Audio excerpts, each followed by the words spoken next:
If you were a fan of the God's Not Dead series, good news. A fifth movie, God's Not Dead, Rise Up, is slated for 2023. Several stars from the popular franchise, including David White, Dean Cain, Isaiah Washington, and Corey Oliver, hit the red carpet in L.A. for the big announcement. We're going to make another God's Not Dead. In the classic and critically acclaimed movie, God's Not Dead 2. Okay, actually, I don't think I can say that sentence even as a joke, so let me start over. God's Not Dead.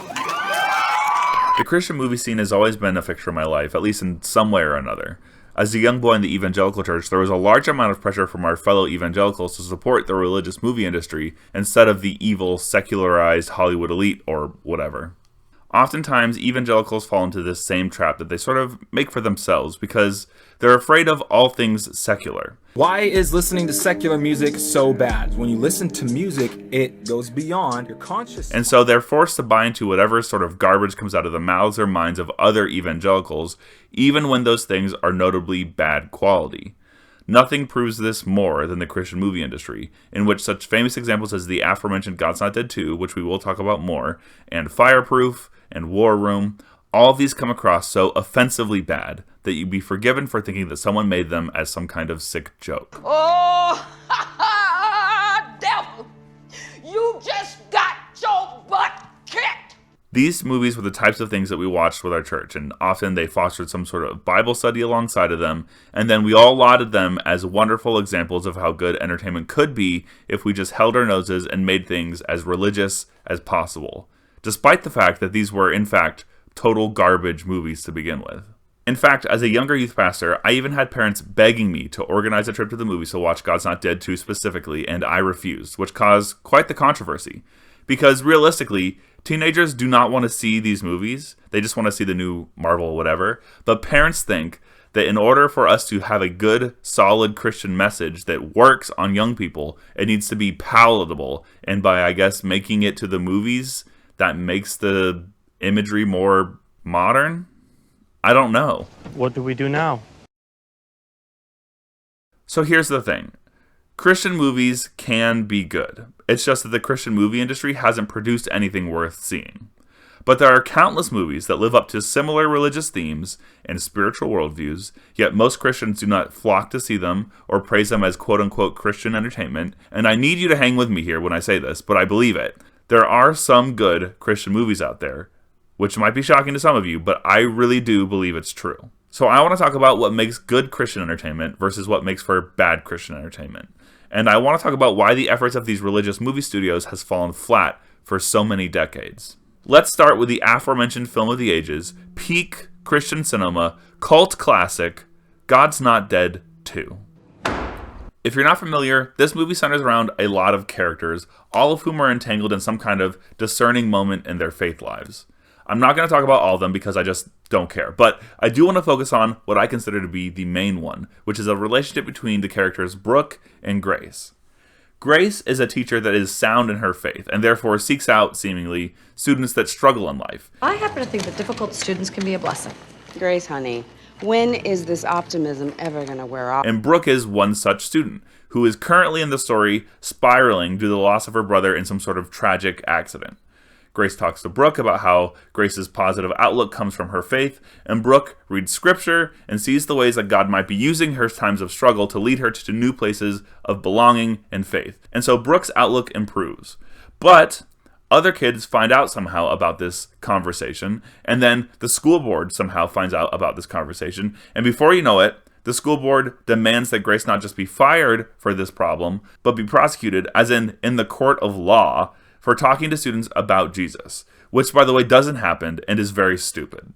This board recommends continued suspension, henceforth without pay, pending review by a court of competent jurisdiction to determine whether or not Ms. Wesley violated local, state, or federal guidelines.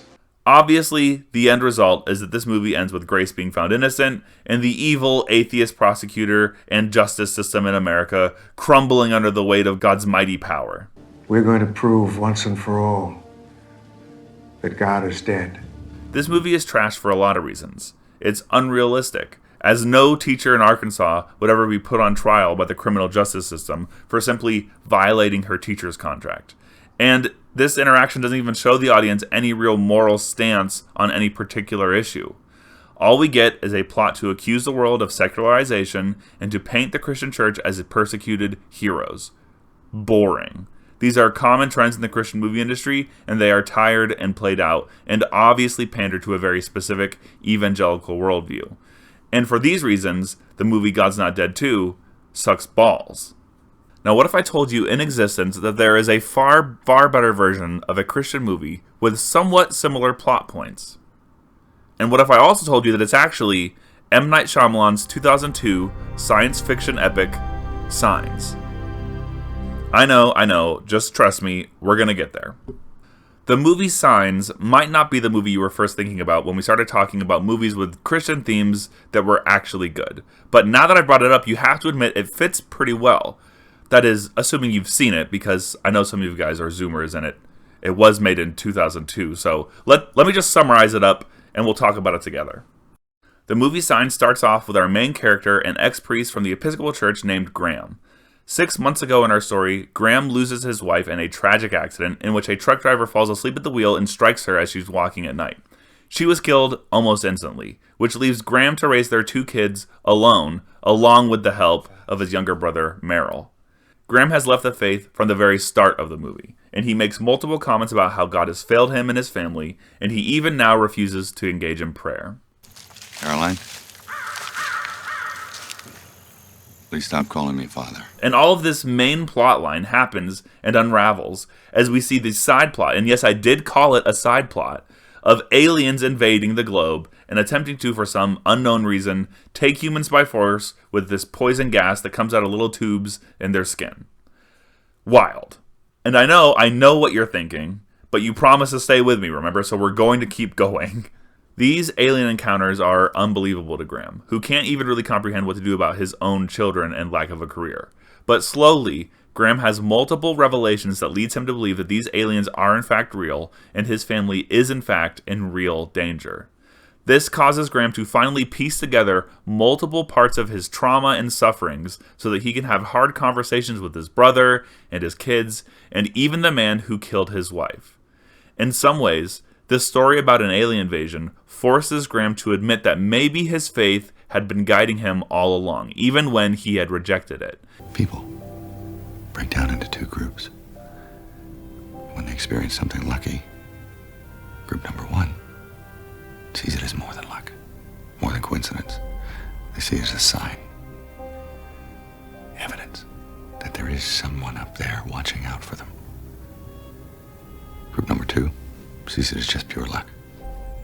Happy turn of chance. And even the worst moments of his life, the loss of his spouse, was a part of a larger plan to save their family from some sort of annihilation.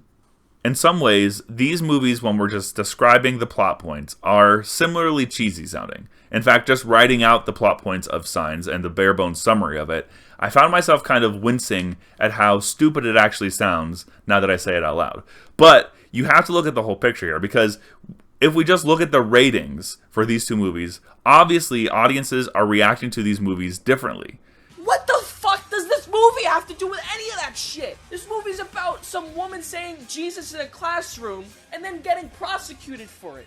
None of which happened. PureFlix just flat out lied about what this movie's about and how true this movie is. Whether we admit it or not, we're at war. What the fuck are you talking about? Not only does God's Not Dead 2 get crushed by Signs as just being a better movie cinematically, auditorially, directorially, in every way, shape, and form, but also in terms of critical acclaim, God's Not Dead 2 is trash, and Signs, for some reason, has been well received for a long time. Why is that? And I do think that there is good reason for this, because while the storylines of both these movies focus on personal turmoil and crises of faith, the difference is that in the movie Signs, the viewer is not expected to be a stupid little baby and capitulate their entire worldview to simply enjoy the movie. And why is that? Well, because Signs isn't a Christian propaganda piece. No one in this movie is rooting against God except for Graham. and no one in the movie is also skeptical of their beliefs except for Graham. And at the end of this whole story, while Graham does change his mind about the idea that God abandoned him, we as the audience aren't forced to agree with him. In fact, we're not even forced to agree with anything the movie says in order to accept and enjoy the plot of the movie. We just simply are forced to understand that sometimes people have moments of faith, and we as the viewers should respect other people's personal journeys, no matter where it ends up, and no matter what our personal feelings are about those journeys. The movie Signs is not a propaganda piece for Christian evangelicalism. It's simply a story about what happens in a man's personal journey with his life, and the loss of his loved ones, and his suffering, and yes, also in his faith. And that's what movies are supposed to be about. They are art pieces that tell stories about people. A good movie that's based in fiction is not supposed to be viewed by the audience as some sort of ultimatum or conviction for us to change our minds about something. It's meant for us to learn and hear a story that the writer and director and cinematographer and all the actors all do their best to convey in their own ways. This, in my opinion, is what makes movies special. It's a way for us to digest a story that takes a lot of different visual and auditory storytelling methods to feel something different than we would have felt in real life. Does the director and writer of the movie Signs have some sort of agenda to convert us to Christianity? Probably not, considering that M. Night Shyamalan isn't even a Christian. But is he trying to teach us something about the way the world works or about the way that the world might be spiritual? I don't know. He might be. But that's what makes the movie interesting. But what I can say is that the movie Signs has done far more, even as a movie that I saw back in 2002, because I'm old, to teach me about the way that the faith works in the lives of people who experience it, than the entire God's Not Dead franchise ever could. Because it's a real, decently good movie about people, and it's actually trying to say something besides just how important Christian churches and politics are. So definitely don't watch God's Not Dead 2, but definitely do watch the movie Signs, with the caveat that Mel Gibson is kind of a loser and we should probably not listen to anything he says too seriously. As you provoked it, you are provocatively dressed all the time with your fake boobs you feel you have to show off in tight outfits and tight pants and stuff. You see your from behind. But besides that, it's a pretty good, 6.5 to 7 out of 10 movie. So give it a shot. Thanks for watching, everybody. Subscribe for more religious opinions on things that no one was asking for, and comment down below what your favorite Christian, non-Christian movies are, and maybe I should talk about those next. But most importantly, remember that aliens are real and that I love you all. Thanks for watching.